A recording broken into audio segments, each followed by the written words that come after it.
quality of the wine and the oxidative simultaneously kind of bring me more towards a potential Australian varietal.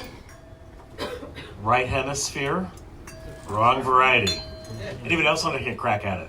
Riesling. No Riesling. I'm gone. No, it smells like fine spun sugar crackers. Chenin Blanc from South Africa. Please share your conclusion with the crowd. Chenin Blanc from South Africa. Amazing. Have you had one of those before? I've had one of those before. See, that explains it. You have to have experience with all these wines to be able to identify them. Yes, indeed. What does it take to be a master sommelier? That's a great question.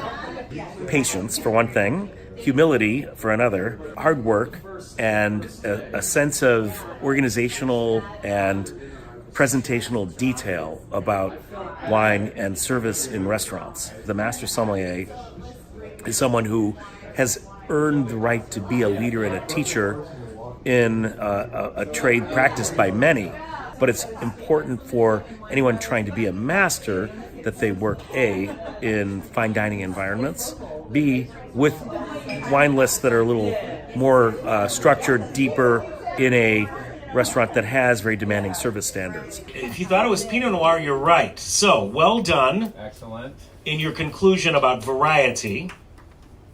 Not so perfectly done with origin in part of the world.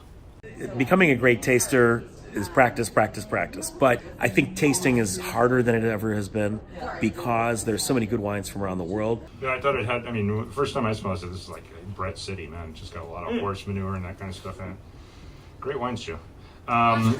There's some really bright, juicy, clean fruit to me. I got less breadiness. I liked your initial varietal conclusion. And perhaps it's Pinot Grigio from the New World. It's easy, I think, to make guesses too early in a tasting and be in the wrong conclusion. Developing age? No. Not developing. Fresh. Good intuition. It's really important to have a good day. And I think the biggest trouble for most people who take our exam is anxiety in their mindset when they walk into the room. There's 25 minutes of, sink or swim.